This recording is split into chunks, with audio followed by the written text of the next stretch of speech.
যথেষ্ট মই কৃতজ্ঞ মাজুলীবাসী ৰাইজে আজিৰ পৰা 7-8 মাহ আগৰ পৰাই কংগ্ৰেছ দলৰ নেতৃত্বক জনাই আছিলে যে কংগ্ৰেছ দলৰ প্ৰাৰ্থিত্বক যোৰহাটৰ লোকসভা সমষ্টিৰ পৰা মোক দিব লাগে।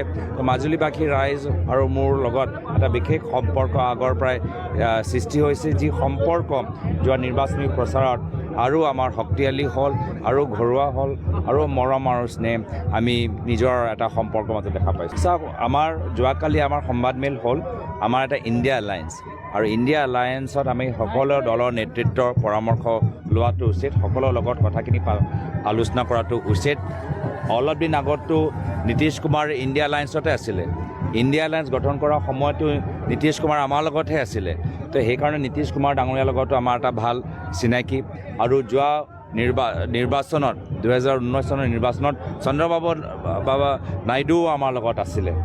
হঠাতে তেওঁলোকে এই দুয়োজনে অলপ দিন আগতে NDA লগত হৈছে, নহ'লে তেওঁলোকে আগতে NDA লগত ইমান নাছিলে। NDA লগত অন্ধ্ৰপ্ৰদেশত YSR কংগ্ৰেছ আছিলে, বিহাৰত নীতিশ কুমাৰ আমাৰ লগত আছিলে। তো তেওঁলোকৰ যে প্ৰকৃত NDA মই নাভাবোঁ।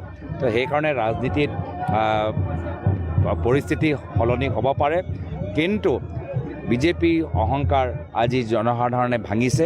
মই জনসাধাৰণক কৃতজ্ঞতা জ্ঞাপন কৰিছোঁ। লোকতন্ত্ৰ ৰক্ষা কৰিবলৈ, সংবিধানটো ৰক্ষা কৰিবলৈ কংগ্ৰেছ দলৰ ইণ্ডিয়া এলায়েন্সক যথেষ্ট ৰাইজে ভোট দিছে, আশীৰ্বাদ দিছে। এতিয়া আৰু এইটো বৰ্তমানৰ সদনৰ ভিতৰত যদি অসম বিৰোধী আইন বিজেপি আনিবলৈ বিচাৰে, আমাৰ ওচৰত এতিয়া সংখ্যা আছে, আমি সেই আইনবোৰ বাতিল কৰিব পাৰোঁ। এনেকুৱা এটা পৰিস্থিতি যদি আমি যোৱা নিৰ্বাচনত আমি পালেহেঁতেন, আইন কেতিয়াও লোকসভাত পাৰ নহ'লেহেঁতেন বা পাছ নহ'লেহেঁতেন। কিন্তু এতিয়া আমাৰ ওচৰত এটা আসন আছে।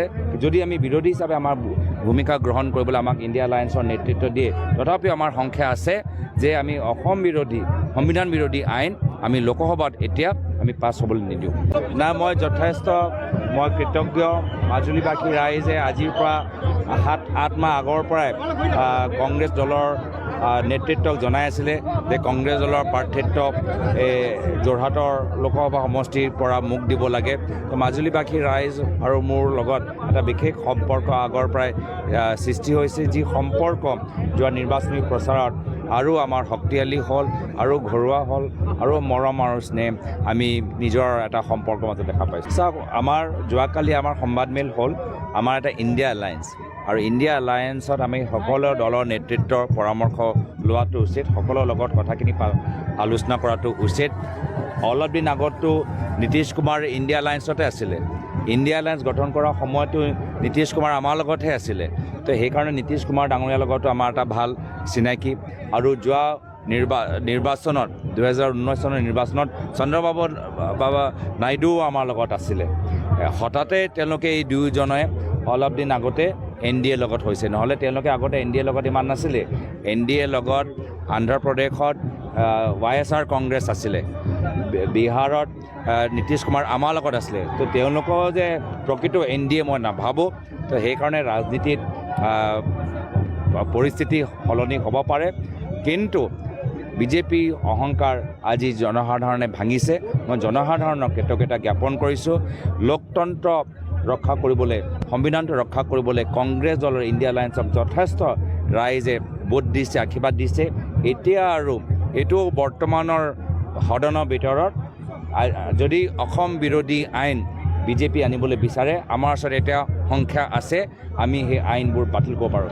এনেকুৱা এটা পৰিস্থিতি যদি আমি যোৱা নিৰ্বাচনত আমি পালেহেঁতেন, আইন কেতিয়াও লোকসভাত পাৰ নহ'লেহেঁতেন বা পাছ নহ'লেহেঁতেন। কিন্তু এতিয়া আমাৰ ওচৰত এটা আসন আছে। যদি আমি বিৰোধী হিচাপে আমাৰ ভূমিকা গ্ৰহণ কৰিবলৈ আমাক ইণ্ডিয়া এলায়েন্সৰ নেতৃত্ব দিয়ে, তথাপিও আমাৰ সংখ্যা আছে যে আমি অসম বিৰোধী, সংবিধান বিৰোধী আইন আমি লোকসভাত এতিয়া আমি পাছ হ'বলৈ নিদিওঁ।